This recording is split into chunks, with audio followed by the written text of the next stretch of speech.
NCP ने आज एक बड़ा बदलाव किया है। एनसीपी का फाउंडेशन डे है आज, और आज ही शरद पवार जो है एनसीपी अध्यक्ष, एनसीपी चीफ शरद पवार, उन्होंने ऐलान किया कि बेटी सुप्रिया सुळे और प्रफुल्ल पटेल को नया कार्यकारी अध्यक्ष बनाया जाएगा। एनसीपी चीफ के इस फैसले के बाद अजीत पवार के लिए एक बड़ा झटका इसको माना जा सकता है। अजीत पवार को कोई पोजीशन या रेस्पॉन्सिबिलिटी ना देने की खबर है अभी तक। प्रफुल्ल पटेल और सुप्रिया सुळे जो है वो अहम भूमिका निभाएंगे। पिछले 2 दिनों शरद पवार की पार्टी ने ही कुछ फेरबदल देखे थे और बदलाव हो रहे थे। शरद पवार खुद भी इस्तीफा देने वाले थे, लेकिन बहुत सारी गतिविधियों के बाद जो है पवार ने आज अपनी जिम्मेदारी छोड़ने का ऐलान किया। हालांकि कार्यकर्ताओं की नाराजगी और नेताओं के मनाने के बाद उन्होंने अपना फैसला वापस लिया था, जब उन्होंने पिछली बार ऐसा ऐलान किया था। लेकिन अब पार्टी में 2 नए कार्यकारी अध्यक्ष बनकर हाई कमान को एक जो है मैसेज भी देने की बात हो सकती है। मेरे दोस्त ने मुझे एक बात बोली थी कि शरद पवार ऐसा कहते थे कि भाकरी जो है वो बदलने वाली है, पलटने वाली है, घूम गई है भाकरी। तो इसको हम ऐसा कह सकते हैं कि सुप्रिया सुळे जो है वो उत्तराधिकारी बन गई है एक तरीके से। राष्ट्रवादी कांग्रेस पार्टी एनसीपी की पार्टी प्रमुख शरद पवार की बेटी है। सुनिए शरद पवार ने आज फाउंडेशन डे पर जो है क्या कुछ कहा। हम शरद पवार की बात लोगों से शुरू है। कई सांप्रदायिक विचार, उसको महत्व देना, जो समाज के छोटे तबके हैं उन पर दहशत का माहौल पैदा करना, महिलाओं के ऊपर अत्याचार बढ़ते हैं ऐसी स्थिति पैदा करना, यही काम आज जिनके हाथ में देश की हुकूमत है, इन भारतीय जनता पार्टी के सरकार के लोगों ने की।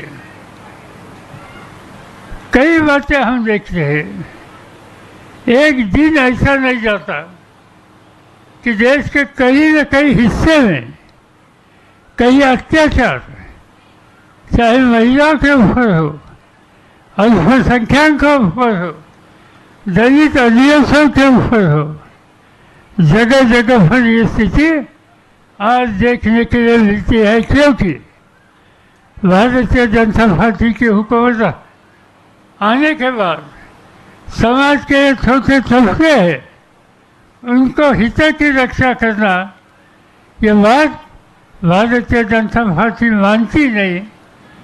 अपने हाथ में जो हुकूमत के अधिकार है, इसका गैर इस्तेमाल कैसे करना, ऐसी बात उन्होंने देश के सामने की है।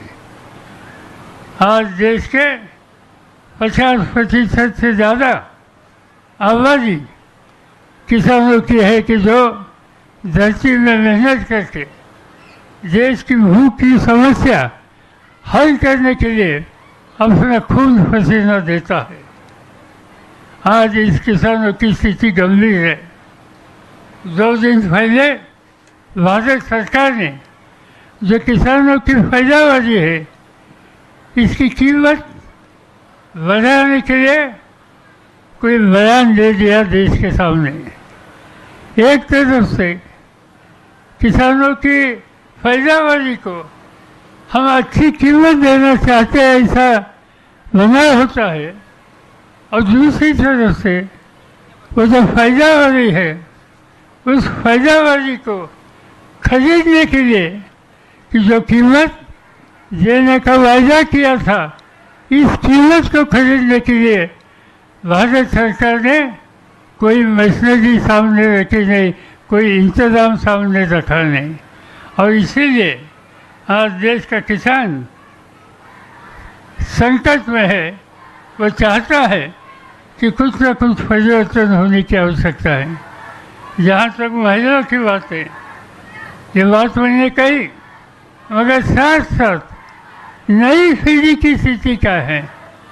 आज देश की नई पीढ़ी के सामने सबसे बड़ी समस्या है, और वो समस्या बेरोजगार की है।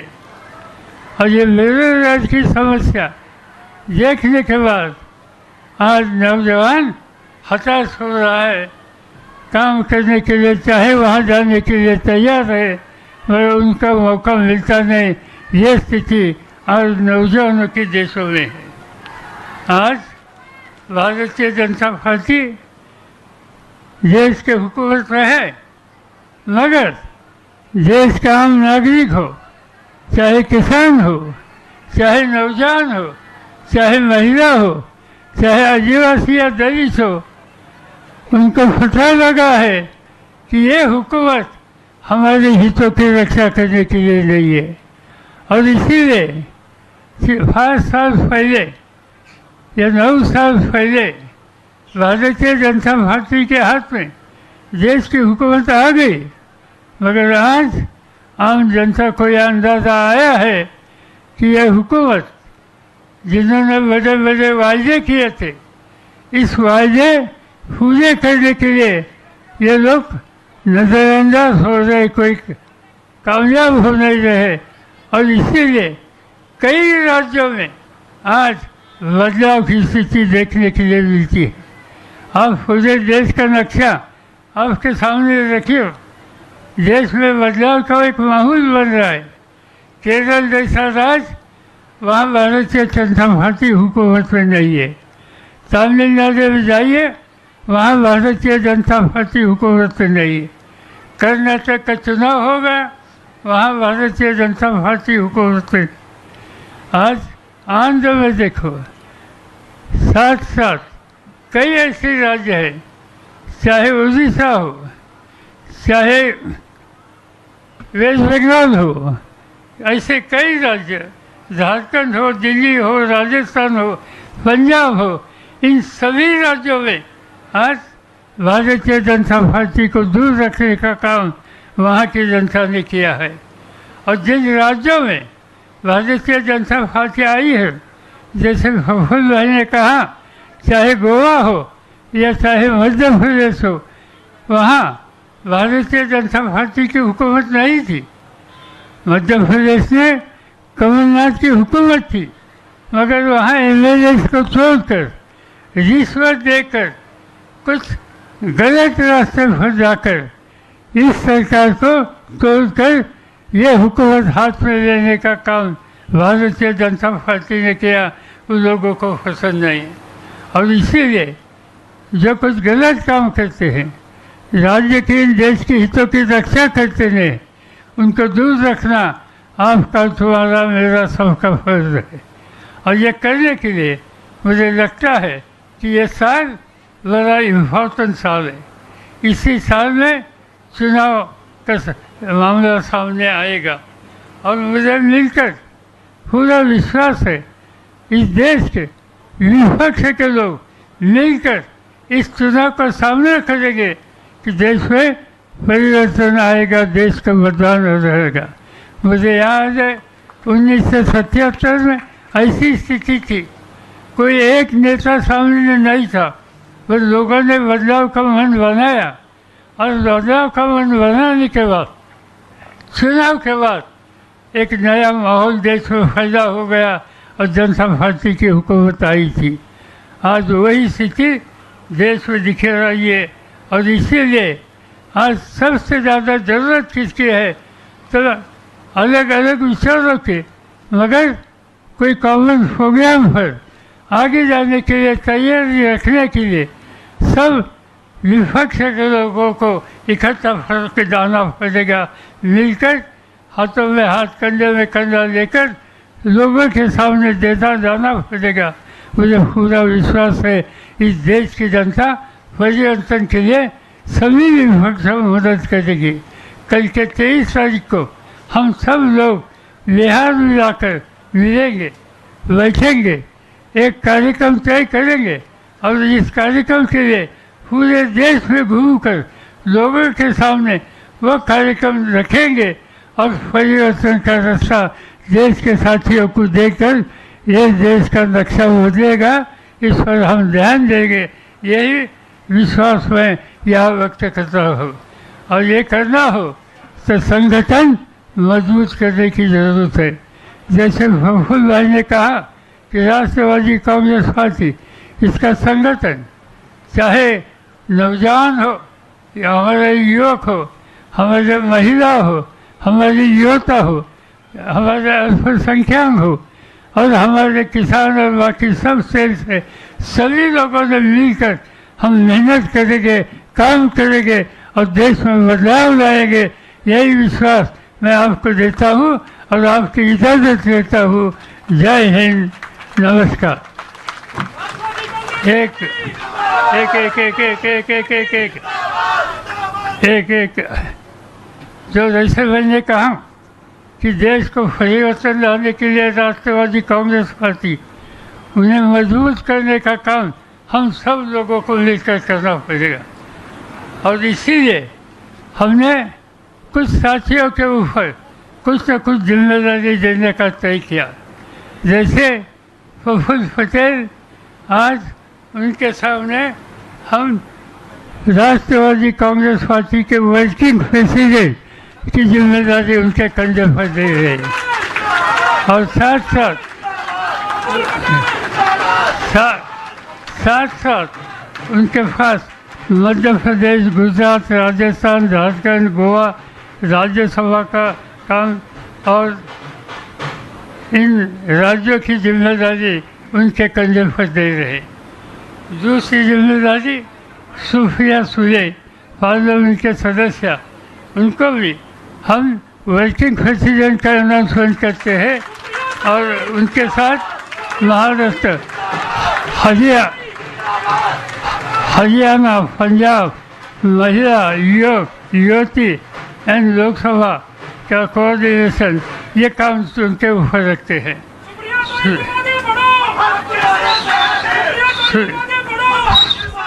Sunil Tatkare national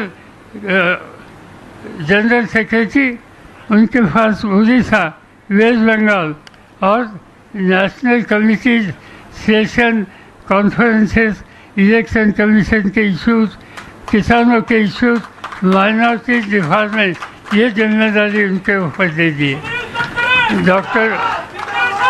doctor Yogananda Shastri ji, organisation सेवा दल और दिल्ली स्टेट की अध्यक्ष की जिम्मेदारी।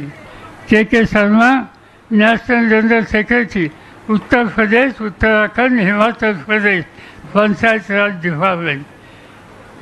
Mister Faizal, member of parliament from Lakshadweep, Tamil Nadu, Telangana, Kerala and overseas India Department, Foreign Affairs Department. Narendra Verma, all northeastern states, media and IT Department. Jitendra Awad, Bihar, Chhattisgarh, Jammu Kashmir and Karnataka, Labor Department, Scheduled Caste, Scheduled Tribes, OBC Department. Suraj Kohli, Press Publicity, Office Administration और बाकी सब बातें। Naseem Siddiqui, national secretary, Uttar प्रदेश, बिहार, गोवा और कुछ साथी। ऐसे जिम्मेदारी कुछ साथियों के ऊपर दी है और कुछ साथी है इनके ऊपर भी जिम्मेदारी है। मुझे पूरा विश्वास है ये जो टीमें है, ये पूरी टीम सभी देश के साथियों को एक वजूद बनाए, लोगों को एक तरह से विश्वास देंगे, भरोसा देंगे और देश में जो परिवर्तन लाना है इसमें राष्ट्रवादी कांग्रेस पार्टी का जो हिस्सा है वह हिस्सा उठाने के लिए ये टीम आप सबको सहयोग देगी, आप भी उनको सहयोग देंगे। इतना ही कहकर मैं आपसे इजाज़त लेता हूँ। नमस्कार।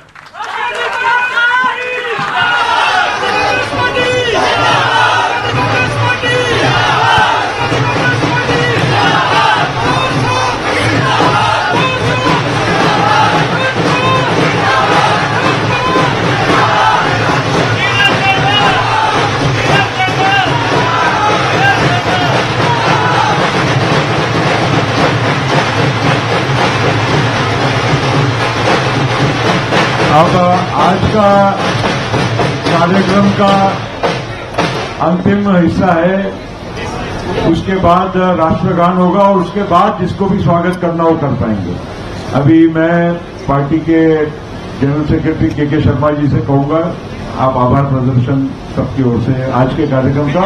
और इसके पश्चात राष्ट्रगीत, सभी लोग अपनी जगह पर बिना कोई आवाज, कोई हिलचल करे यहां पर खड़े रहेंगे। हिंदुस्तान के लोकप्रिय नेता, राष्ट्रवादी कांग्रेस पार्टी के कार्यक्रम हुए आज शरद पवार ने घोषणा की है। आपको हम बता देते हैं कई तरह के बदलाव हुए हैं पार्टी में, तो बहुत ही इंपॉर्टेंट जो पोजीशंस हैं उनके बारे में हम बात कर लेते हैं। तो आपके स्क्रीन पर आप देख सकते हैं सुनील तटकरे को भी जिम्मेदारी दी गई। सुप्रिया सुळे जो है वो कार्यकारी अध्यक्ष रहेंगी। महाराष्ट्र, हरियाणा, पंजाब महिला युवा लोकसभा समन्वय की जिम्मेदारी उनको मिली है। इसके अलावा प्रफुल्ल पटेल भी कार्यकारी अध्यक्ष रहेंगे। मध्य प्रदेश, राजस्थान, गोवा की जिम्मेदारी उन पर है। सुनील तटकरे जो है वो राष्ट्रीय महासचिव रहेंगे। ओडिशा, पश्चिम बंगाल किसान अल्पसंख्यक विभाग के प्रभारी बनेंगे सुनील तटकरे। इसके अलावा जो है नंदा शास्त्री, वो दिल्ली का जो प्रदेश अध्यक्ष है उस पद की जिम्मेदारी वो संभालेंगे।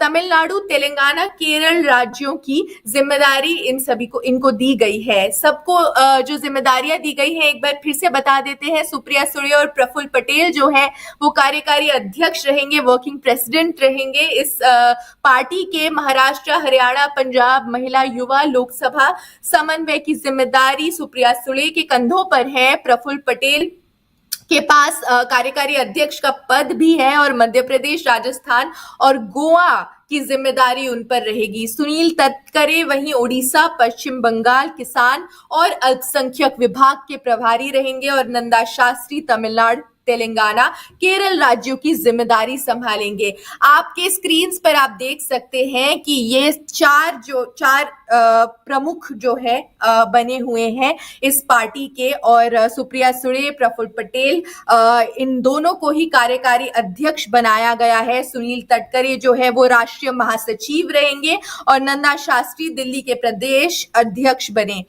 इसके अलावा सभी राज्यों के अलग अलग रेस्पॉन्सिबिलिटीज इन सभी नेताओं पर है। 2024 के लोकसभा चुनाव है और काफी महत्वपूर्ण तरीके से जो है आज फाउंडेशन डे पर शरद पवार ने ये घोषणाएं की हैं कि किसको क्या जिम्मेदारी मिलेगी। अब आने वाले दिनों में हमें पता चलेगा कि भाजपा जो है उनके प्रति, उनके खिलाफ जो है ये किस तरीके के मोर्चा खोलने में तैयार होते हैं, सक्षम होते हैं। एनसीपी को एक नया कडार मिल गया है। चुनाव के जस्ट पहले ही कई तरीके के बदलाव किए गए हैं पार्टी में, लेकिन एक महत्वपूर्ण बात जो है वो ये कि एनसीपी चीफ ने अपने भतीजे अजीत पवार को थोड़ा बहुत झटका तो दिया है। मराठा क्षत्रप ने पार्टी संगठन में ये बड़े बदलाव किए। पवार ने अपनी बेटी सुप्रिया सुळे और पार्टी नेता प्रफुल्ल पटेल को पार्टी का कार्यकारी अध्यक्ष बनाया। सुळे ने पार्टी के पंजाब और हरियाणा क्षेत्र के अलावा आपको हमने बताया कि महाराष्ट्र महिला युवा लोकसभा समन्वय की जिम्मेदारी उन्हीं पर है। इसके अलावा जो है हम बात कर सकते हैं शरद पवार की राजनीति के बारे में। काफी मंझे हुए राजनीति के खिलाड़ी रहे हैं, दिग्गज रहे हैं, हर कदम बेहद सोच समझ कर उठाते हैं, ऐसी छवि है शरद पवार की। अगले साल होने वाले लोकसभा चुनाव के लिए अभी से पार्टी में टिकट बंटवारों को लेकर स्थिति साफ कर चुके हैं। पवार ने इस महीने के शुरू में ही साफ कर दिया था कि अगले लोकसभा चुनाव में टिकटों के बंटवारे के दौरान जीत की संभावना के आधार पर उम्मीदवारों का चयन किया जाएगा। पवार ने पार्टी कार्यकर्ताओं को काफी कुछ कहा। अगर इकाई में अंतर्कलह जारी रहा तो वो कार्रवाई करेंगे, अगर ऐसा कुछ हुआ तो वो कार्रवाई करेंगे। इससे पहले जो है शरद पवार के इस्तीफे की खबर आई, इस्तीफा उन्होंने पेश किया, लेकिन पार्टी कार्यकर्ताओं ने इसको स्वीकार नहीं किया। लेकिन आज जो है एक बहुत ही बड़ा ऐलान किया है शरद पवार ने अपने फाउंडेशन डे पे, पार्टी फाउंडेशन फाउंडेशन डे पे ये राष्ट्रवादी कांग्रेस पार्टी के लिए भी एक बड़ा बदलाव है। पार्टी प्रमुख जो है अब रेस्ट करेंगे और उनकी बेटी सुप्रिया सुळे और प्रफुल्ल पटेल को नया कार्यकारी अध्यक्ष बनाया गया है। ऑफ कोर्स शरद पवार काफी एक इम्पोर्टेंट और रेलेवेंट पॉलिटिशियन रहेंगे आगे आने वाले दिनों में, क्योंकि ऑपोजिशन का भार जो है कई तरीकों से बहुत सारे दिग्गज नेताओं के ऊपर है। शरद पवार भी एक इम्पोर्टेंट नेता है ऑपोजिशन के, और इसी वजह से जो है उनके ये ऐलान जो है काफी महत्व रखता है राजनीतिक रूप से। पार्टी का ये निर्णय जो है सीनियर लीडर अजीत पवार के लिए एक झटका माना जा रहा है। जानकारों का कहना है कि अजीत खुद पार्टी के अध्यक्ष पद के दावेदार थे। वो फिलहाल महाराष्ट्र विधानसभा में नेता प्रतिपक्ष है। पिछले दिनों ही आपको बता देते हैं कि शरद पवार ने पार्टी प्रमुख की जिम्मेदारी छोड़ने का ऐलान किया था। हालांकि कार्यकर्ताओं ने नाराजगी जताई। नेताओं के मनाने के बाद उन्होंने अपना निर्णय वापस ले लिया था। पवार की पेशकश पर विचार